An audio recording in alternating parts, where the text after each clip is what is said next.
Hai, balik lagi. Dan untuk hari ini gue mau sedikit cerita. Kalau gue ini sebenarnya orangnya senang banget sama hal-hal yang berbau horor. Urban legend, cerita hantu, apapun yang bikin lu ngerasa feeling uneasy. Dari kemarin gue lagi nyari hal-hal seperti itu. Dan karena emang pada dasarnya gue emang seneng, jadi gue butuh dosis horor, butuh asupan horor buat diri gue gitu. Dan hari ini gue mau berbagi sama lo tentang apa aja yang gue temuin. Dan ternyata ada beberapa hal yang berbau misteri yang pernah sempat booming di masyarakat kita.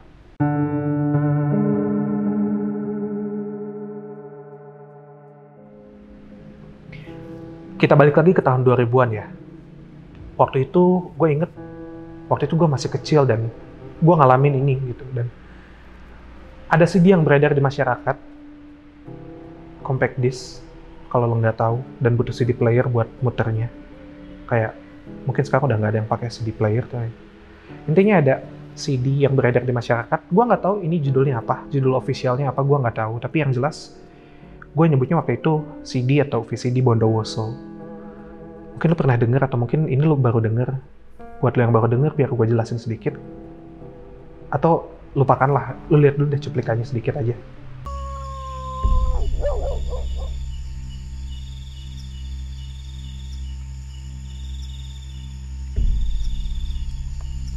Usaha pemanggilan arwah ternyata membuahkan hasil yang memuaskan. Salah satu kamera tim merekam adanya penampakan arwah wanita.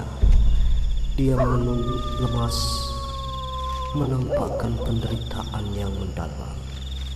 Dialah salah satu arwah di sekitar makam-makam tersebut yang bangkit untuk berinteraksi dengan kita. Nah, jadi video ini tuh tentang seorang atau sekelompok orang yang datang ke kota Bondowoso. Mereka ngasih lihat penampakan genderuwo, pocong, dan ini booming di masyarakat. Banyak orang yang nyari video ini. Ini sekedar opini gue ya, mungkin pada saat itu kenapa video ini bisa booming, masyarakat kita belum banyak punya platform untuk menghibur diri mereka. Terutama untuk mereka yang kayak gue yang seneng sesuatu yang berbau horor. Paling dulu kita lihatnya lewat TV. Paling jam 3 kita lihatlah TV, ada pemburu hantu. Jam 9 kita lihat ada uji nyalinya dunia lain di Trans TV. Jam 11 kita lihat ada uka-ukanya gentayangan di TPI. Dan penampakan yang kita lihat pun di TV ya cuman sekedar orang kesurupan, terus apa lagi? Benda bergerak sendiri, bayangan hitam, suara. Tapi pas di ini datang, dia nunjukin penampakan yang benar-benar asli, penampakan. Kalau gue inget-inget lagi bukan cuma berkisar tentang hantu, hal-hal misteri berkisar tentang hantu, tapi dulu juga sempat, mungkin lo juga inget ya, biar gue bawa lo sedikit ke tahun 2000-an nih.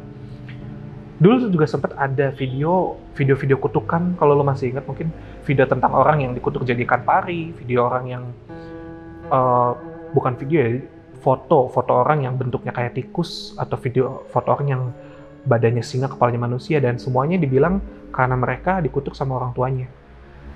Ya, walau gue udah gede sekarang sih, gue udah tahu ya itu apa. Cuma maksudnya, ketika saat itu gue bener-bener ketakutan gitu. Ini ada sedikit hal menarik nih, mungkin lu masih ingat tentang ini.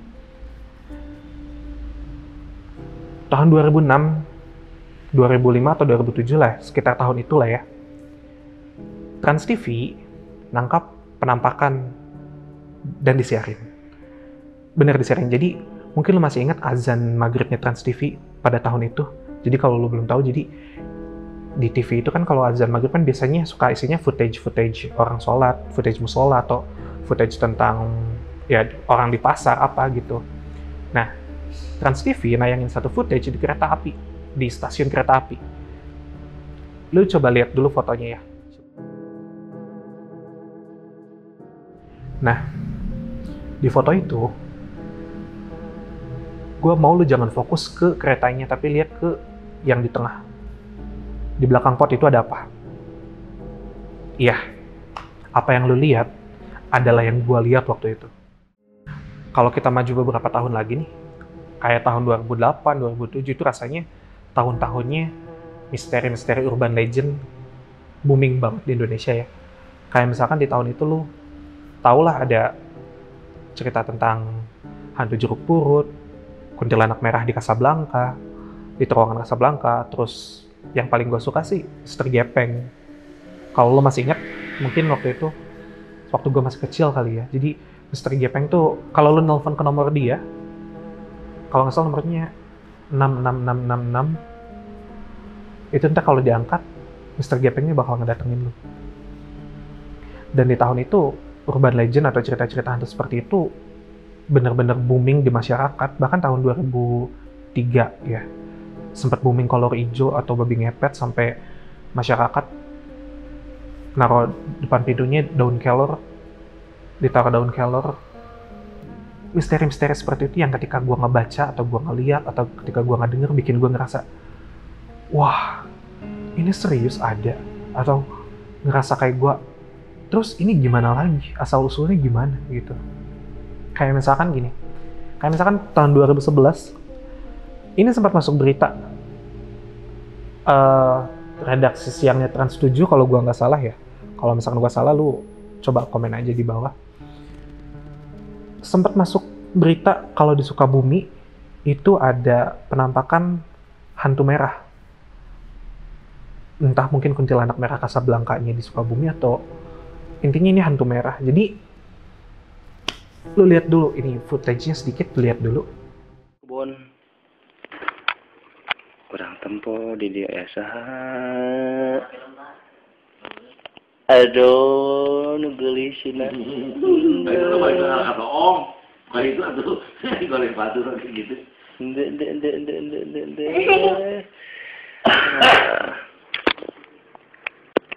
Di kursi goyang ya.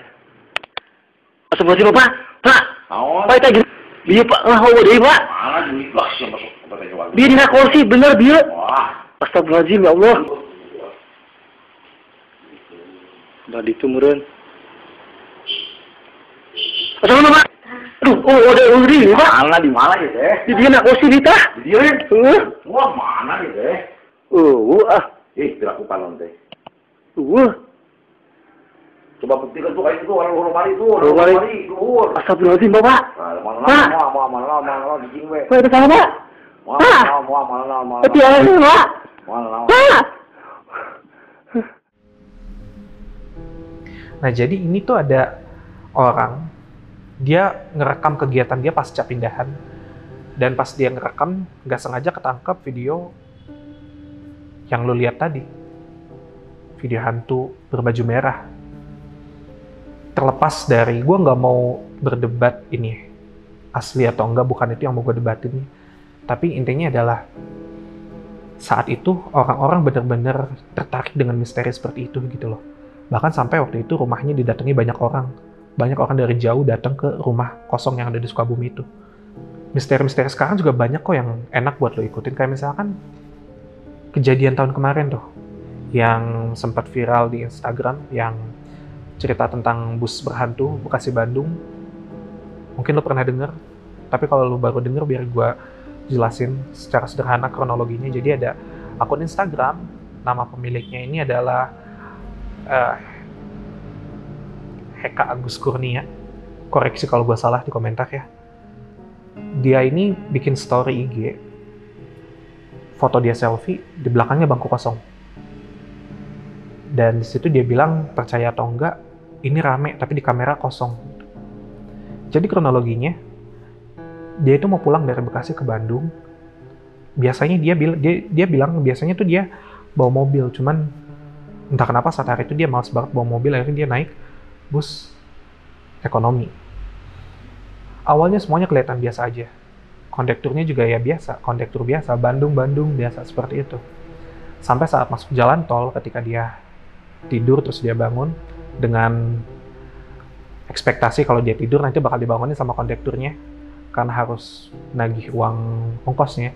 Tapi ternyata nggak dibangunin. Pas dia bangun, baru mulai terjadi banyak keanehan. Awalnya dia ngelihat semua penumpang wajahnya mulai pucat, mulai tegang. Terus ada lagi bau anyir, tercium bau anyir. Dia sempat nyium bau bau yang gak enak lah gitu. Dan sampai akhirnya dia nggak beraniin diri buat nanya ke orang di sebelahnya. Dan orang sebelahnya nggak jawab. Dari situ, dia udah tahu ada yang nggak beres. Karena itu dia bilang dia selfie-in diri dia sendiri. Supaya ada bukti digital. At least kalau dia kenapa-napa, keluarganya tahu kalau terakhir dia ada di bis. Alhamdulillahnya, syukurnya dia nggak kenapa-napa. Dan pas dia turun, ada juga nih keanehan yang menurut gue cukup ngeri juga sih gitu. Ketika ngerinya adalah ketika lo udah ada di situasi seperti itu, tapi kalau lo turun di terminal, terus semuanya ikut turun, ya lo mungkin bisa, oh mungkin tadi gue cuma halu. Tapi ini enggak. Yang turun di terminal ternyata cuma dia doang. Bahkan ketika dia mau bayar ongkos ke supirnya bilang nggak usah dan malah nyuruh supaya Mas Agus ini cepat-cepat turun. Dan ini menurut gue menarik untuk diikuti. Kenapa? Karena ada pernyataan yang dia bilang kayak gini setelah dia memaparkan ceritanya. Dia sempat lihat botol aqua yang ada rasanya.